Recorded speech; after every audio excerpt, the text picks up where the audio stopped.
नमस्कार दोस्तों, आपका एकेटिव निंजा क्लासेस में बहुत बहुत स्वागत है। हम आज दोबारा से MTS CSIR CSL related topic लाए हैं, जो कि हमारा आज बेसिकली रहेगा कंप्यूटर बेस्ड क्वेश्चन हम आज सॉल्व करेंगे। तो बिना टाइम गवाए बढ़ते हैं वीडियो की तरफ। तो देखिए, ये सब क्वेश्चन सॉल्व करने से पहले हम थोड़ा सा एक बार क्विक रिवीजन कर लेते हैं, थोड़ा सा पढ़ लेते हैं इनके बारे में। तो उससे क्या होगा, हमें क्वेश्चन सॉल्व करने में थोड़ी सी आसानी होगी। थोड़ा सा हम पढ़ लेते हैं इन सब के बारे में। तो सबसे पहले आपको थोड़ा सा हम बता दें। हाँ, देखो, चार्ल्स बेबेज को जैसे कि आप जानते हैं फादर ऑफ कंप्यूटिंग को माना जाता है। इन्होंने 1856 में डेवलप किया था एनालिटिक इंजन को। ठीक है। फादर ऑफ कंप्यूटर साइंस किसे कहा जाता है? एलन ट्यूरिंग को कहा जाता है, जिन्होंने 1912 से लेकर 1954 के बीच में जो है थ्योरेटिकल जो है कॉन्सेप्ट दिया था कंप्यूटर के लिए। ठीक है। और father of Indian super computer किसे कहा जाता है? विजय भाटकर को कहा जाता है। ठीक है। ये अगर देखिए आपसे क्वेश्चन में क्या पूछ सकता है, देखिए यहाँ पे 3 क्वेश्चन बन चुका है। फादर ऑफ कंप्यूटर बन चुका है यहाँ पे एक क्वेश्चन, तो यहाँ से बन सकता है फादर ऑफ कंप्यूटर किसे कहते हैं। एक क्वेश्चन यहाँ से बन सकता है, फादर ऑफ कंप्यूटर साइंस किसे कहते हैं। एक क्वेश्चन यहाँ से बन सकता है, father of Indian super computer किसे कहते हैं। तो तीनों याद रखिएगा। फादर ऑफ कंप्यूटर कौन है? चार्ल्स बेबेज है। फादर ऑफ कंप्यूटर साइंस कौन है? हमारे एलन ट्यूरिंग है। और हमारे father of Indian super computer कौन है? विजय भास्कर है। ठीक है। अब अगर आपसे क्वेश्चन में ये पूछता है कि इंडिया का पहला सुपर कंप्यूटर कौन सा है, याद रखिएगा परम 800 इंडिया का पहला सुपर कंप्यूटर था, जो बेसिकली 1990 में ये आया था। ओके, आगे बढ़ते हैं, थोड़ा सा हम देख लेते हैं फादर रिलेटेड टू कंप्यूटर। थोड़ा सा देख लेते हैं। फादर ऑफ पैंटम प्रोसेसर किसे कहा जाता है? विनोद धाम को कहा जाता है। फादर ऑफ ईमेल रॉय तमिलसन को कहा जाता है। Father of tablet computer Steve jobs को कहा जाता है। फादर ऑफ पर्सनल कंप्यूटर को हेनरी एडवर्ड रॉबर्ट्स को कहा जाता है। फादर ऑफ लैपटॉप कंप्यूटर को किसे कहा जाता है? एडम ऑसबर्न को कहा जाता है। Father of ethernet Robert Metcalfe को कहा जाता है। Father of AI John McCarthy. ये बहुत इंपॉर्टेंट है, ठीक है, इसको देख लीजिएगा एक बार, बहुत बहुत ज्यादा पूछा जाता है ये। आगे बढ़ते हैं थोड़ा सा। जनरेशंस ऑफ कंप्यूटर, देखिए इसको आपको रट्टा नहीं मानना है। बेसिकली आप देखेंगे इसमें 10 साल से 7 साल के बीच में गैप दिख रहा होगा आपको। ठीक है। तो ऐसे याद कर लो। देखो, फर्स्ट जनरेशन कब आया था? 1942 से लेकर 1955 के बीच में आया था। किस उसका हार्डवेयर किस बेस पे था? वैक्यूम ट्यूब बेस था। ठीक है। प्रोग्रामिंग लैंग्वेज क्या यूज हुई थी वहां पे? मशीन लैंग्वेज यूज हुई थी। ठीक है। एग्जाम्पल एक ले लेना, यूनिवैक हो गया हमारा, यूनिवैक 1 एग्जाम्पल हो गया फर्स्ट जनरेशन कंप्यूटर का। ठीक है। इसको आपको बता दूं, इसके जो साइज होते थे वो तकरीबन तकरीबन एक बड़े कमरे के बराबर हुआ करते थे, और इस पे सिर्फ हम आउटपुट देख सकते थे, इनपुट देने का कोई साधन नहीं था इसमें। ठीक है। और बहुत ज्यादा कॉस्टली भी हुआ करते थे भाई, कमरे के बराबर उसमें मशीन्स लग रही हैं, वैक्यूम ट्यूब्स लग रही हैं, तो कॉस्टली तो होगा ही। देन हमारा आया सेकंड जनरेशन। 10, देखिए आप देख सकते हैं 1956 से लेकर 1964 तकरीबन तकरीबन 10 साल का गैप था। उसके बीच में कौन से उसमें टेक्नोलॉजी यूज हुई? ट्रांजिस्टर बेस्ड कंप्यूटर्स आ गए, उसमें असेंबली लैंग्वेज यूज होने लगा। और इसके कुछ एग्जांपल लेते हैं, पीडीपी 8 हो गए, यूनिवैक हो गए, एग्जांपल हो गए। अब यहाँ पे क्या हुआ, देखो, ये फर्स्ट सेकंड जनरेशन जो कंप्यूटर था हमारा, वो फर्स्ट जनरेशन से थोड़े से छोटे आने लगे और लेस कॉस्टली होने लगे। ठीक है। थर्ड जनरेशन हमारा कंप्यूटर कब आया? 1965 से लेकर 1975 के बीच में आया, जिसमें बेसिकली आईसीज का यूज हुआ करता था। ठीक है। इसमें हाई लेवल लैंग्वेज के बारे में भी यूज हुआ है। अब इसके कुछ एग्जांपल अगर मैं आपको दूं, पीडीपी 11 इसका एग्जांपल हो गया, थर्ड जनरेशन का कंप्यूटर। ठीक है। फोर्थ जनरेशन की बात करें, 1976 से लेकर 1989 के बीच में आया, जो कि माइक्रो प्रोसेसर बेस्ड आने लगे।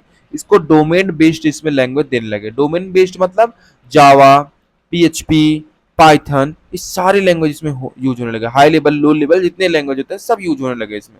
अब इससे कुछ एग्जांपल लेते हैं। एप्पल और पीसी, एप्पल पीसी हो गया, आईबीएम पीसी हो गया, फोर्थ जनरेशन के कंप्यूटर में आते हैं। अब फिफ्थ जनरेशन क्या हो गया? 1990 से लेकर अभी तक के जितने टेक्नोलॉजी आए हैं वो इस जनरेशन में आएंगे। ठीक है। और इसका हार्डवेयर कौन सा हो गया? आर्टिफिशियल इंटेलिजेंस हो गया। ठीक है। प्रोग्रामिंग लैंग्वेज कौन से हो गई? एआई हो गई, एमएल हो गई, एक एमएल भी होती है, एमएल नहीं लिखा है मैंने, एमएल भी होती है, तो उसको थोड़ा सा देख लीजिएगा। आईबीएम नोटबुक हो गया इसका एग्जांपल, सुपर कंप्यूटर लैपटॉप इसके एग्जांपल्स हो गए 5th जनरेशन के, ठीक है। एक बार क्विक रिवीजन करते हैं हम इनके जितने भी जनरेशन है। देखो 1945 से लेकर 42 से लेकर 1955 हो गया, ठीक है, पहला जनरेशन। सेकंड जनरेशन कौन से हो गए, 1956 से लेकर 64 हो गया। फिर थर्ड जनरेशन हमारा कौन सा हो गया, 1965 से लेकर 1975 हो गया। 1976 से लेकर 1989 हो गया, और 1990 से लेकर अभी तक का जितने जनरेशन आए वो 5th जनरेशन में हमारे हो गए, ठीक है। अब आते हैं थोड़ा सा क्वेश्चन देख लेते हैं, जो कि देखो हमारा CHL में आया हुआ भी है। Super computer is related to which generation.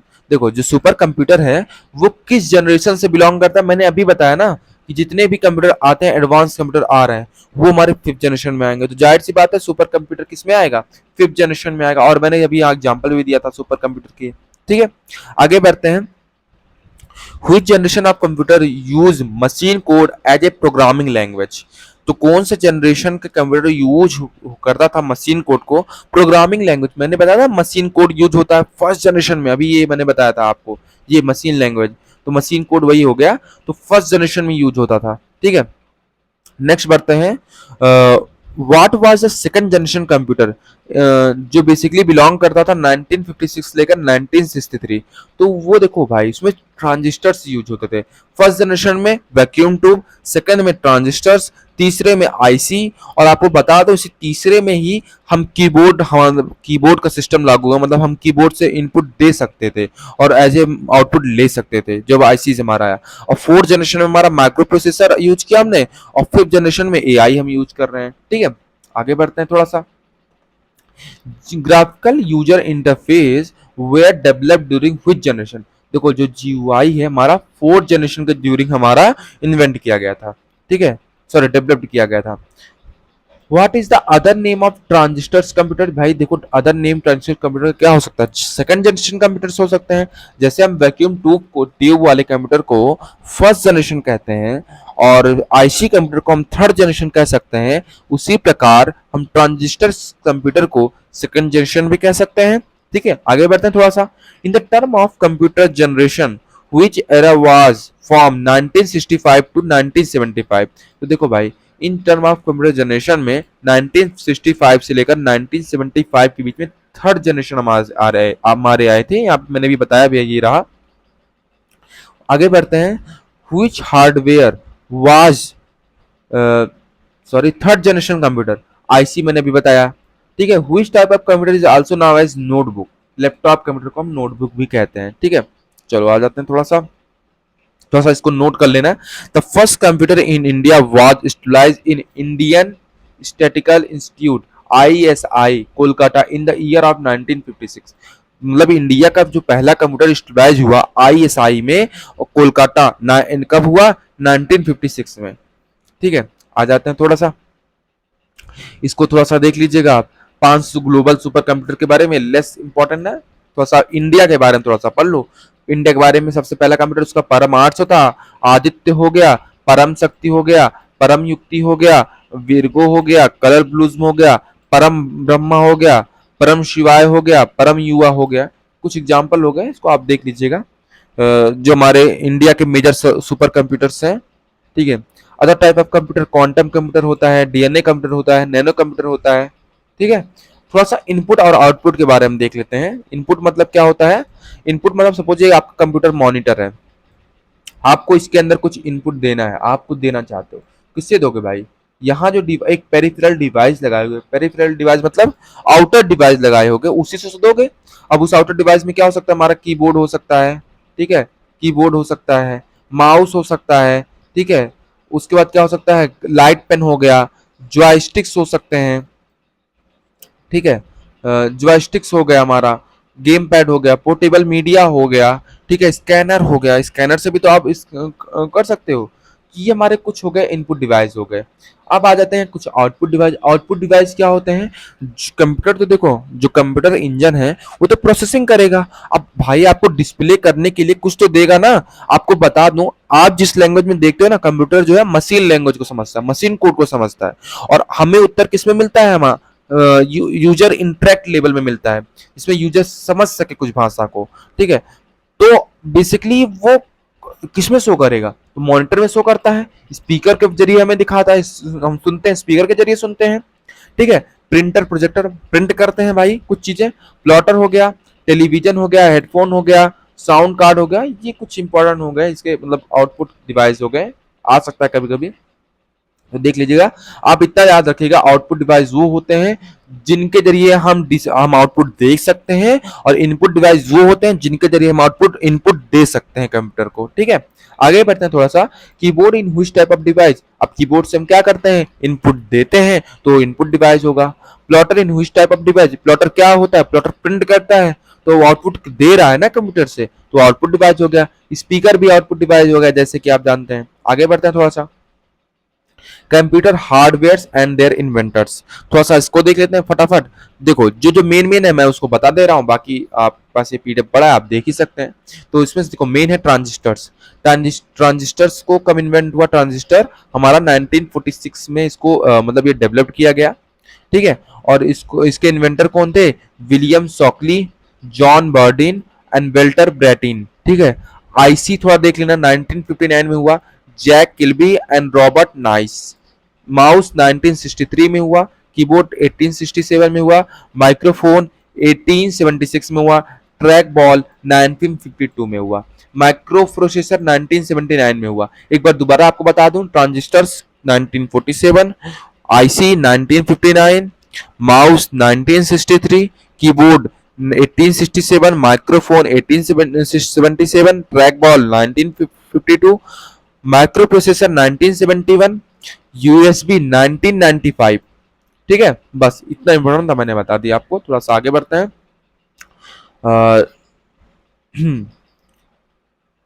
Developer of high level language, थोड़ा सा इसको देख लेते हैं, बहुत इंपॉर्टेंट है ये, यहाँ से क्वेश्चन बनता ही है हर बार। आप अगर ओ लेवल के एग्जाम दे रहे हैं, कंप्यूटर असिस्टेंट एग्जाम दे रहे हैं, तो बहुत ज्यादा क्वेश्चन यहाँ से बनता है, ठीक है। तो देखो, name of language, Fortran, formula translation, ठीक है। हाँ, इसका फुल फॉर्म क्या है, फॉर्मूला ट्रांसलेशन। ईयर कब हुआ, 1957 में इसको डेवलप किया गया था। डेवलपर्स कौन थे, जॉन बेकस ऑफ आईबीएम, ये आईबीएम में काम करते थे, जॉन बेकस इनका नाम था, ठीक है। एल्गोरिथम लैंग्वेज, एल्गोरिथमिक लैंग्वेज 1958 में हुआ, एलन जे पेलिस ने किया था। कोबल बहुत इंपॉर्टेंट है, कॉमन बिजनेस ओरिएंटेड लैंग्वेज होता है, कॉमन बिजनेस ओरिएंटेड लैंग्वेज इसका फुल फॉर्म होता है। इसको किसने किया था, ग्रेस मॉरी हॉपर ने किया था, ग्रेस मॉरी हॉपर ने 1959 में किया था। एपीएल एडवांस प्रोग्रामिंग लैंग्वेज, ये किसने किया था, कैंथी ईवर्जन ने किया था, 1960 में किया था, ठीक है, ठीक है। अब थोड़ा सा पास्कल देख लो, पास्कल को किसने किया था, 1971, प्रो निकोलस विर्थ ने किया था, ठीक है। सी लैंग्वेज को किसने किया था, सी स्टैंड फॉर कंप्यूटर्स होता, सी लैंग्वेज है एक प्रकार का, इसको किसने किया था, डेनिस रिचर्ड ने किया था, ठीक है, 1972 में। जावा, जावा क्या मतलब क्या था, जस्ट अनदर वर्चुअल एक्सीलेटर, ठीक है, इसका फुल फॉर्म होता है। जावा बेसिकली आपको मैं बताऊं, ये एक कैफे का नाम हुआ करता था, वहां से लिया गया था। जावा का पुराना नाम ओरेकल था, ठीक है। ये ओरेकल बेसिकली एक ओरेकल कह रहा हूँ, ऑक था। ऑक बेसिकली जो होता है ना, इसको एक ट्री से लिया गया था, जो इस समय नाइदरलैंड, स्विट्जरलैंड, यहाँ वहां की नेशनल ट्री हुआ करती थी, बट कुछ चलते 1995 में इसका नाम ऑक से बदल के जावा रख दिया गया। ये इन्वेंट 1999 में हुआ था, बट जो इसका ऑफिशियल डिक्लेरेशन जो हुआ, इसका जो हुआ वो 1995 में हुआ, इसलिए आप कहीं भी पढ़ेंगे जावा कब आई, 1995 में आपको बताया जाएगा, ठीक है। थोड़ा आगे पढ़ते हैं, जेम्स गोस्लिन इसके वो थे, डेवलपर थे। पाइथन 1991, गाइडो वैन रसम इनके वो थे। जावास्क्रिप्ट 1995, ब्रेंडन इच इनके वो डेवलपर थे। SQL structure query language, basically हम डेटाबेस में यूज करते हैं इसको, 1970 में आई, और इसको रायमंड बाइस एंड डेनल चमरलियन ने इसको डेवलप किया था। थोड़ा सा देख लेते हैं, what is full form of Fortran, formula translation इसका फुल फॉर्म होता है। Python in which type of language, high level language है। जावा भी हाई लेवल लैंग्वेज है, याद रखना। Java is developed by which company, Sun micro system. ठीक है, अगर आपसे पूछे व्हिच ईयर, अगर देखो भाई 1991 है और 1995 है, तो देखो 1991 और 1995 है तो 1991 ही टिक करना। अगर 1991 नहीं है, 1995 है, तो आप 1995 पे ही क्लिक करना। ठीक है, चलो आगे बढ़ते हैं थोड़ा सा। Who develop the C programming language? Dennis Ritchie. आगे बढ़ते हैं थोड़ा सा। स्टोरेज डिवाइस कौन कौन से होते हैं हमारे? रैम, रोम। ठीक है, देखो रैम रोम हमारे किस में आते हैं? देखो मैं आपको थोड़ा सा एक हायरार्की बताता हूँ। देखो हमारी जो मेमोरी होती है, दो प्रकार की मेमोरी होती है। एक हमारी होती है प्राइमरी मेमोरी, किसे कहते हैं? एक होती है हमारी प्राइमरी मेमोरी, एक होती है हमारी सेकेंडरी मेमोरी। ठीक है, अब प्राइमरी में भी दो प्रकार की होती है, जो हमारे प्राइमरी में भी दो प्रकार की होती है। एक होती है RAM, read access, sorry random access memory, और एक होती है रोम, जिसे हम क्या कहते हैं? रीड ओनली मेमोरी कहते हैं। अब इस रैम के भी दो प्रकार होते हैं। एक होती है यस रैम, जिसे हम स्टैटिक रैम कहते हैं। एक होता है डी रैम, जिसे हम डायनेमिक रैम भी कहते हैं। ये भी चार चार प्रकार की होती है। एक होता है रोम, तो आपने पढ़ा ही। एक होता है P ROM, programmable read only memory. एक होता है EP ROM, erasable programmer read only memory. एक होता है ई ई पी रोम, एक होता है ईपी रोम, एक होता है ई पी रोम। ठीक है, electrically erasable programmable read only memory. ठीक है, और एक होता है फ्लैश रोम, फ्लैश मेमोरी, इसी के अंदर ही आता है। ठीक है, अब सेकेंडरी में क्या होता है? देखो इसको पहले डिलीट करते हैं, हटाते हैं थोड़ा सा, आपने इतना समझ लिया। ये थोड़ा सा स्ट्रक्चर होता है ऐसे। प्राइमरी मेमोरी कौन सी मेमोरी होती है? वो मेमोरी हम जिन्हें एक्सेस कर रहे हैं, जिसे कंप्यूटर बार बार एक्सेस कर रहा है। ठीक है, सेकेंडरी मेमोरी वो होती है जो हम स्टोरेज के लिए यूज करते हैं। यूज जैसे क्या हो गया, हमारा सीडी हो गया, कैसेट जान दो, कैसेट, वो भी हमारा सेकेंडरी मेमोरी हो गया। यूएसबी हमारा सेकेंडरी मेमोरी हो गया। ठीक है, उसके बाद फ्लॉपी डिस्क, मैग्नेटिक टेप, ये सब सेकेंडरी मेमोरी हो गया। Pen drive secondary, hard disk secondary में आता है। यहाँ प्राइमरी में कौन से हो गए? रैंडम एक्सेस मेमोरी, और रोम हमारा प्राइमरी मेमोरी हो गया। ठीक है, तो और थोड़ा सा देख लेते हैं what is full form of P ROM. मैंने बताया ना, programmable read only memory, full form अभी आपको बताया। ठीक है, अब आगे थोड़ा सा बढ़ते हैं। ये थोड़ा सा आप यूनिट से देख लीजिएगा, चाहे इसको आप स्क्रीनशॉट लीजिए, क्योंकि अभी हमें क्वेश्चंस भी करने हैं और टाइम थोड़ा कम है। थोड़ा बहुत बता देता हूँ। एक बिट को क्या कहते हैं? बाइनरी डिजिट 1 और 0 में चलता है। ठीक है, 8 बाइट इक्वल टू 2 निबल्स। ठीक है, याद रखिएगा, ये बहुत इंपॉर्टेंट है। गीगा बाइट देख लो, टेरा बाइट देख लो, मेगा बाइट देख लो, थोड़ा थोड़ा तो थोड़ा थोड़ा आपका अभी बाकी हम क्वेश्चन कराएंगे ही। तो आगे बढ़ते हैं थोड़ा सा। ये हाँ, थोड़ा सा इसको देख लीजिएगा। आइए इसको थोड़ा सा देख लेते हैं। बाइनरी, आई थिंक आपने नंबर सिस्टम पढ़ा ही होगा। तो देखो बाइनरी में क्या होता है, इसका बेस जो होगा बाइनरी का, आप देखेंगे जैसे कोई क्वेश्चन दिया गया यहाँ पे, उसका बेस 2 है, तो मतलब ये बाइनरी है। ठीक है, थोड़ा सा ऐसे समझ लीजिए। अगर इसका बेस 8 है तो इसका मतलब ऑक्टल है। अगर इसका बेस 10 है, इसका बेस क्या है? 10 है, तो डेसिमल है। इसका बेस अगर 16 है तो हेक्साडेसिमल है। ठीक है, हमेशा ये ध्यान रखिएगा, अगर ऐसा कुछ दिया गया है इसके बगल यहाँ पे, ये चीज, ये नंबर डिपेंड करता था कि वो क्या है, डेसिमल है कि बाइनरी है कि क्या है। ठीक है, देखो बाइनरी में टोटल मार्क कितने होते हैं? 0 1। बाइनरी जो होती है हमारी 0 और 1 पे काम करती है, तो 0 होगा या तो 1 होगा, या तो ट्रू होगा या तो फॉल्स होगा। ठीक है, बेस मार्क मैंने आपको बताया 2 होता है। ऑक्टल का क्या होता है? 8 होते हैं, 0 से लेकर 7 तक। ठीक है, टोटल 7 होते हैं। देखो यहाँ 7 है, मैक्स मार्क्स, ये मैक्सिमम मार्क्स 7 है। डेसिमल का क्या होता है? डेसिमल का हमारा होता है 10 होते हैं, 0 से 10 9 तक हो जाएंगे। भाई 0 को काउंट करो तो 10 तक होंगे ना, 0 1 2 काउंट करोगे तो 10 गिनती है इसमें, और 10 होता है उसका बेस। हेक्साडेसिमल देखो 0 से 9 तक तो होता है हमारा, जो हमारे नंबर होते हैं 0 से 9 तक होते हैं। अब 9 के बाद ये डोनेट करता है 10 को, ये मान लो 16 तक चलना है हमें, तो 16 मतलब कहने का मतलब क्या हो गया? 15 तक चलना है हमको, 5 गिनती बढ़ानी है। तो देखो भाई एफ तक तो जाओगे, आप काउंट कर लेना, ऐसे 11 को बी दे देना। ठीक है, उसके बाद 12 को सी दे देना, जब आप ऐसे दोगे तो आप देखोगे 15 कोई आप दे दोगे, तो ऐसे ही आपको करना है। सॉरी, ठीक है। आई थिंक आपको समझ में आया होगा। हेक्साडेसिमल में क्या चलता है, अल्फा न्यूमेरिक चलता है। अल्फा न्यूमेरिक मतलब समझे आप, अल्फा न्यूमेरिक मतलब उसमें काउंटिंग भी रहता है, एबीसीडी भी रहती है। देखो आप 0 से 9 तक तो यहाँ चल रहा है, और फिर उसके बाद 9 के बाद यानी कि 10 से लेकर 15 तक एबीसीडी चल रहा है, ये देखिए। तो इसमें इसका मैक्स मार्क्स कितना रहता है, एफ। एफ यानी कि 15। देखो मैंने बताया ना आपको, लास्ट गिनती 15। तो आई थिंक आपको समझ में आया होगा। थोड़ा सा आगे बढ़ते हैं, चलो। ये थोड़ा सा आप देख लीजिए, क्लासिफिकेशन ऑफ कंप्यूटर नेटवर्क्स। देखो मैं थोड़ा सा बता देता हूं, जो कंप्यूटर नेटवर्क्स होते हैं वो आपके ये 3 दिए गए हैं, बेसिकली होते हैं 4 प्रकार के, और मैं बताता हूं आपको। लैन आपने देखा है, इसके पहले एक पैन भी होता है, पर्सनल एरिया नेटवर्क। ठीक है, लैन, पैन, लैन, वैन, मैन, और एक होता है कैन। ठीक है, personal area network, local area network, metropolitan area network, wide area network, campus area network. अब कैंपस से पता चल ही रहा होगा, एक कैंपस में आपका एरिया पहुंचा रहा है, तो मतलब इसका रेंज कितना होगा, मोस्टली 50 मीटर होगा या फिर 30 मीटर होगा। पर्सनल एरिया नेटवर्क वो नेटवर्क जैसे कि आपके राउटर्स हो गए, वाईफाई हो गए, आपने लगवाए, वो पर्सनल एरिया नेटवर्क में आ गए। इसकी रेंज बेसिकली 10 मीटर रहती है, 10 से 20 मीटर होगी।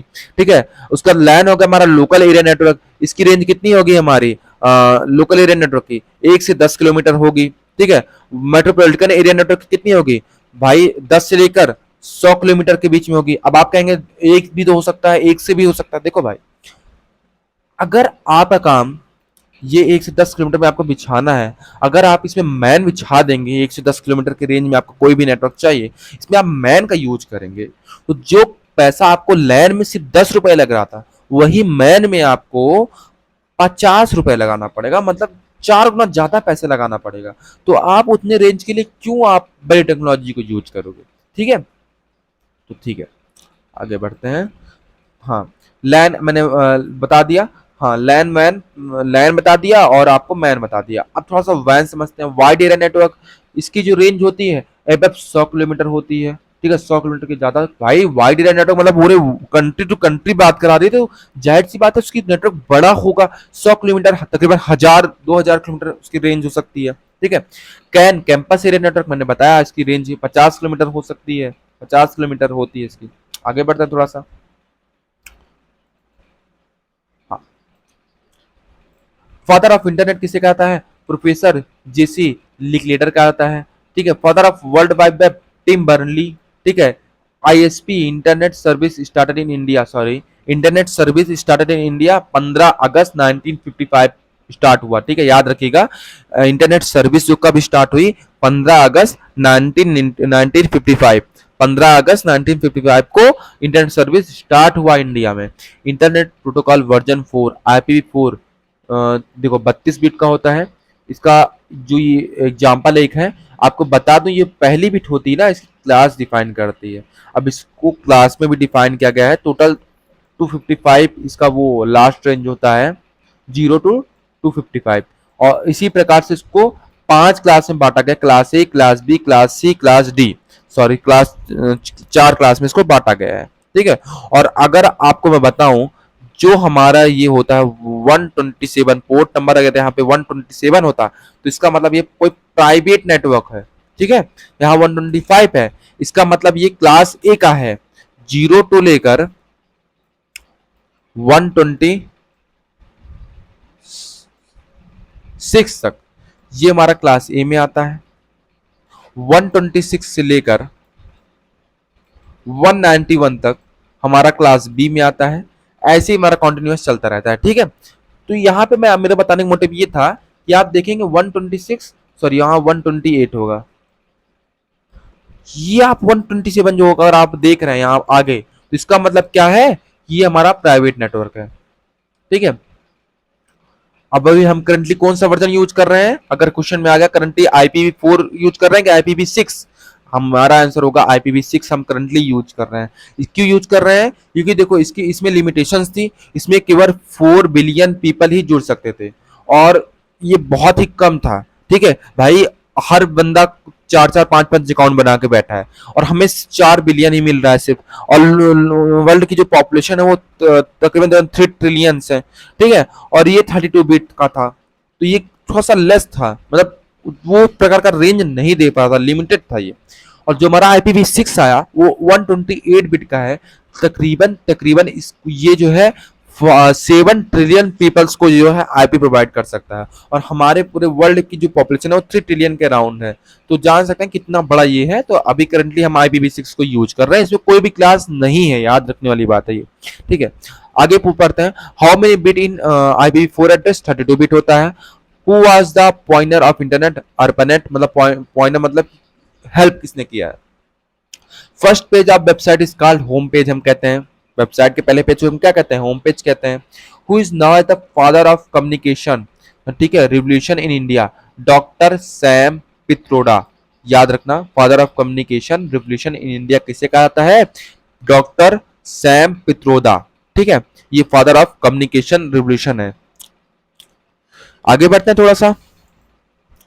Internet protocols use and application, देखो फटाफट इसको पढ़ लेते हैं। TCP/IP जिसे कहते हैं ट्रांसमिशन कंट्रोल प्रोटोकॉल, और इंटरनेट प्रोटोकॉल यूज बेसिकली होता है ईमेल में, वेब ब्राउजिंग में, फाइल ट्रांसफरिंग में यूज होता है। SMPT simple mail transfer protocol, mail से याद ही आ रहा है आपको, ईमेल में होगा। FTP फाइल ट्रांसफर प्रोटोकॉल किसमें होता है? डाउनलोड एंड अपलोड करने के लिए फाइल को। ठीक है, ये थोड़ा सा ये लेस सिक्योर होता है, सिक्योर नहीं होता है। ठीक है, उसका HTTP hyper text transfer protocol, web browser data transferring के लिए होता है। और एक होता है HTTPS hyper text transfer protocol secure, वो भी सेम इसी के लिए यूज होता है। POP पोस्ट ऑफिस प्रोटोकॉल, या फिर हम कह सकते हैं internet message access protocol, email के लिए यूज होता है। UDP user datagram protocol, online game के लिए यूज होता है। ठीक है, ठीक है। What is the full form of POP? आपने भी पढ़ा, क्या होता है? Post office protocol. ठीक है, कुछ protocol push email message to the server. SMPT होता है सिंपल मेल ट्रांसफर प्रोटोकॉल। और इंटरनेट मैसेज एक्सेस प्रोटोकॉल क्या करता है? ईमेल में वो भी यूज होता है, SMPT भी यूज होता है, TCP भी यूज होता है, IP भी यूज होता है। आप कंफ्यूज हो गए होंगे। देखो, इंटरनेट मैसेज एक्सेस प्रोटोकॉल क्या करता है? चेक करता है कोई एरर तो नहीं है। अगर एरर है तो वो क्या होगा? सर्वर पे एक रिपोर्ट भेजेगा, उसको सही नहीं करेगा, उसको एक रिपोर्ट भेजेगा कि हाँ भैया यहाँ पे एरर हमारा आकर हुआ है, इसको आप सॉल्व कीजिए। उसको सॉल्व नहीं करेगा। वही सिंपल मेल ट्रांसफर प्रोटोकॉल क्या करता है? एक सिक्योर कनेक्शन बनाता है, अगर कोई एरर आ रही है तो उसको सॉल्व करने की कोशिश भी करता है। ठीक है, आगे बढ़ते हैं थोड़ा सा। Language use in world wide, देखो कौन कौन से लैंग्वेज यूज हो रहे हैं वर्ल्ड वाइड वेब में, थोड़े से इसमें लैंग्वेज बताए गए हैं, बाकी बहुत सारे लैंग्वेज अभी तो आ गए हैं। तो HTML हो गया, ये बेसिकली एक लैंग्वेज नहीं, टूल होता है। यहाँ पे पता नहीं कैसे लैंग्वेज में आ गया है, hyper text transfer markup language हो गया। XML हो गया, XHTML हो गया, जावास्क्रिप्ट हो गया, PHP हो गया, और कॉटलिन हो गया। आपको बता दें फ्रंट एंड में जो लैंग्वेज यूज होती है हमारी, अगर फ्रंट एंड लैंग्वेज यूज पूछ लिया तो कौन कौन सी होती है हमारी में? HTML हो गई, ठीक है, CSS हो गई हमारी, जावास्क्रिप्ट जिसे हम JS भी कहते हैं। ये 3 लैंग्वेज हमारी फ्रंट एंड में यूज होती हैं। अगर आपसे क्वेश्चन पूछ लिया तो कौन सी लैंग्वेज फ्रंट एंड में यूज होती है, तो हमारा आंसर होगा HTML, CSS एंड जावास्क्रिप्ट, हमारी फ्रंट एंड लैंग्वेज है। ठीक है, आगे बढ़ते हैं थोड़ा सा। International institute related to internet, ये देख लीजिएगा थोड़ा सा। आगे बढ़ते हैं हम थोड़ा सा भी, आई थिंक हो गया खत्म। अब थोड़ा सा हम अपने क्वेश्चन की तरफ बढ़ते हैं आगे। ओके, अब स्टार्ट करते हैं यहाँ पे हम अपने आज की क्वेश्चन को। तो आज का जो हमारा पहला क्वेश्चन होगा वो है, Charles Babbage known as father of, मैंने अभी बताया था चार्ल्स बेबेज फादर ऑफ किसके हैं? किसके हैं हमारे भाई? एनालिटिक इंजन के हैं। मैंने बताया था आपको, फादर ऑफ कंप्यूटर नहीं, फादर ऑफ एनालिटिक इंजन। उनको फादर ऑफ कंप्यूटर कहा जाता है, बट उन्होंने डेवलप क्या किया था, इन्वेंट क्या किया था? एनालिटिक इंजन उन्होंने बनाया था। ठीक है, एनालिटिकल इंजन। ठीक है, who is now the father of computer science? मैंने बताया था father of computer and father of computer science, Alan Turing. ठीक है, ये रहा आपका right answer. Vijay Bhaskar is now father of Vijay Bhaskar ने क्या बनाया था, इंडिया के लिए इंडियन सुपर कंप्यूटर के फादर कहे जाते हैं, तो जाहिर सी बात है उन्होंने क्या बनाया होगा, सुपर कंप्यूटर बनाया होगा। ठीक है, अगर आपसे क्वेश्चन में आ जाए कि ये आ ही गया, first super computer of India was परम 800, इसका राइट आंसर हो गया, अभी आपने पढ़ा था। Father of Pentium processor is, आपके पास देखो ऑप्शन है, रॉय तमिलसन, इन्होंने ईमेल बनाया था। विनोद धाम, इन्होंने क्या बनाया था, इन्होंने तो पेंटियम प्रोसेसर बनाया था। ठीक है, आगे बढ़ते हैं थोड़ा सा। Father of email is, father of email मैंने भी बताया रॉय तमिलसन। ठीक है, आगे बढ़ते हैं थोड़ा सा। Father of tablet computer is, देखो फादर ऑफ टैबलेट कंप्यूटर किसने बनाया था, यहाँ पे आप स्टीव जॉब्स ने father of sorry tablet computer उन्होंने बनाया था। Who is known as father of AI, तो फादर ऑफ एआई किसे कहा जाता है, जॉन एमसी कर्टी को फादर ऑफ एआई कहा जाता है। ठीक है, हुई generation of computer used vacuum tube, मैंने बताया फर्स्ट जनरेशन वैक्यूम ट्यूब, ठीक है, second generation transistors, third generation IC, fourth generation micro processor. तो यहाँ पे राइट आंसर कौन सा होगा हमारा, फर्स्ट जनरेशन। ठीक है, आगे बढ़ते हैं थोड़ा सा।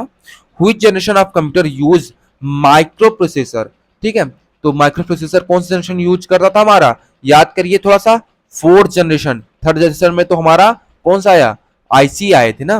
Which generation of computer is based on AI, fifth generation हमारा जो है एआई चल रहा है 1990 से लेकर अभी तक। ठीक है, तो यहाँ पे हमारा होगा फिफ्थ जनरेशन, ये रहा हमारा right answer. Who is called the father of internet, father of internet किसे कहा जाता है, विंटन सर्फ को फादर ऑफ इंटरनेट कहा जाता है। ठीक है, थोड़ा सा आगे बढ़ते हैं। Which hardware was used in second generation of computer, तो सेकंड जनरेशन ऑफ कंप्यूटर में हमारा जो है ट्रांजिस्टर्स यूज हुए थे। ठीक है, GUI was developed in which computer generation, तो GUI हमारा अभी हमने उसमें पढ़ा भी था कि फोर्थ जनरेशन के तहत ये हमारा डेवलप किया गया था। Laptop computer are introduce in which generation, तो लैपटॉप जो कंप्यूटर हमारा फिफ्थ जनरेशन में आया, उसके पहले हमारे जो होते हैं सीआरटी कंप्यूटर्स आया करते थे। आगे बढ़ते हैं थोड़ा सा। Who is now the father of internet, father of internet किसे कहा जाता है, जेसी लिकलेडर को कहा जाता है। ठीक है, who is now the father of world wide web, जिसे हम WWW कहते हैं, तो रॉय तमिलसन है, इसमें नहीं है, सॉरी टिम बर्नली होते हैं। ठीक है, टिम बर्नर्स ली इसके वो कहे जाते हैं WWW के। ठीक है, अब फादर ऑफ वेबसाइट ही पूछ ले तो वही यही टिम बर्नली भी इसके वो होंगे। ठीक है, फादर ऑफ वेबसाइट भी अगर आता है आपसे, who is father of website, तो वहां का भी आंसर यही टिम बर्नली ही होंगे। ठीक है, when did internet service start in India, मैंने बताया था बहुत इंपॉर्टेंट है, 15 अगस्त 1995 को स्टार्ट हुआ था। आगे बढ़ते हैं थोड़ा सा। How many bit are there in IPv4, मैंने बताया था 32 बिट इसमें होते हैं और उसमें कितने होते हैं, 125 बिट उसमें होते हैं, तो 32 बिट इसका राइट आंसर होगा। ठीक है, which was the pointer of internet, ARPANET मैंने बताया था। What is the first page of website is called, website के पहले पेज को क्या कहते हैं, होम पेज कहते हैं। ठीक है, वेब पेज किसे कहते हैं, सिंगल पेज को वेब पेज कहते हैं। स्टार्ट पेज को भाई मुझे नहीं पता, ये तो थोड़ा सा कंफ्यूज करने के लिए दे दिया। मेन पेज जो होता है हमारा, होम पेज होता है ना, उसको मेन पेज कहते हैं। ये हमारा, आगे बढ़ते हैं थोड़ा सा। Who is known as the father of communication revolution in India, तो सैम कुछ करके था, सैम पित्रोडा इसका राइट आंसर है। Which internet protocol is use for email, कौन मतलब कि इंटरनेट प्रोटोकॉल, कौन सा इंटरनेट प्रोटोकॉल यूज होता है ईमेल के लिए, वेब ब्राउजिंग या फाइल ट्रांसफर के लिए, इन तीनों के लिए यूज होता है। तो देखो भाई यहाँ पे SMPT सिर्फ ईमेल के लिए यूज होता है, इसमें पूछा क्या है, ईमेल के लिए भी, वेब ब्राउजिंग के लिए और फाइल ट्रांसफर करने के लिए भी नहीं होगा। FTP क्या होता है, सिर्फ फाइल ट्रांसफर करने के लिए यूज होता है। ठीक है, अब TCP/IP सबके लिए यूज होता है, UDP ऑनलाइन गेम के लिए। तो यहाँ पे राइट आंसर कौन सा होगा हमारा, UDP हमारा राइट आंसर होगा। TCP/IP हमारा राइट आंसर होगा। SMPT तो सिर्फ फाइल भेजता है, सॉरी ईमेल करता है, ईमेल के लिए होता है, लेकिन हमको भाई इन दोनों का भी देखना है। FTP क्या करता है, फाइल ट्रांसफर करता है। TCP/IP क्या करता है, ये तीनों करता है। और हमारा UDP क्या होता है, ऑनलाइन गेमिंग के लिए यूज होता है, बेसिकली जो रियल टाइम उस पर काम करने के लिए यूज होता है। ठीक है, थोड़ा सा आगे बढ़ते हैं, sorry. Which protocol is used for downloading and uploading file, तो मैंने अभी बताया फाइल को डाउनलोडिंग एंड अपलोडिंग के लिए हमारा फाइल ट्रांसफर प्रोटोकॉल यूज होता है, दैट इज एफटीपी। ठीक है। What is full form of pop? Pop का फुल फॉर्म क्या होता है? पोस्ट ऑफिस प्रोटोकॉल इसका फुल फॉर्म होता है। ठीक है, ये ईमेल के लिए भी यूज होता है। आगे बढ़ते हैं थोड़ा सा। Which protocol is used for sending email message to server? Server पर ईमेल मैसेज को भेजने के लिए SMTP यूज होता है, simple mail transfer protocol use होता है। Which protocol is used in online game? कौन से प्रोटोकॉल यूज होते हैं ऑनलाइन गेम्स के लिए? UDP, user datagram protocol. ठीक है। Which of the following is not language used in WWW, that is world wide web? कौन सा है जो नॉट लैंग्वेज है, जो लैंग्वेज नहीं है? देखो HTML भाई माना गया है, XML यूज होता है, PHP बताया गया है, पाइथन नहीं बताया गया है। ठीक है, Python is right answer. Which organization set standard for the use of WWW? तो W3C जो है, इसके जो है स्टैंडर्ड सेट्स जो है, इसका फुल फॉर्म क्या है? World wide web consortium. C for stand for consortium. ठीक है, आगे बढ़ते हैं थोड़ा सा। What is the full form of IMAP? इसका फुल फॉर्म क्या होता है? इंटरनेट मैसेज एक्सेस प्रोटोकॉल इसका फुल फॉर्म होता है। ठीक है। Which institute is responsible for providing IP address and domain name? इसका राइट आंसर होगा ICANN। ठीक है। Which protocol is used for web browsing and data transfer? कौन सा प्रोटोकॉल यूज होता है वेब ब्राउजिंग के लिए और डेटा ट्रांसफर के लिए? तो हमारा राइट आंसर होगा HTTP, hyper text transfer protocol. आगे बढ़ते हैं। तो आज का यही सेशन यही खत्म करते हैं, और वीडियो अगर आपको पसंद आई हो, अच्छी लगी हो, प्लीज एक लाइक एंड सब्सक्राइब करें। मिलते हैं अगली वीडियो में।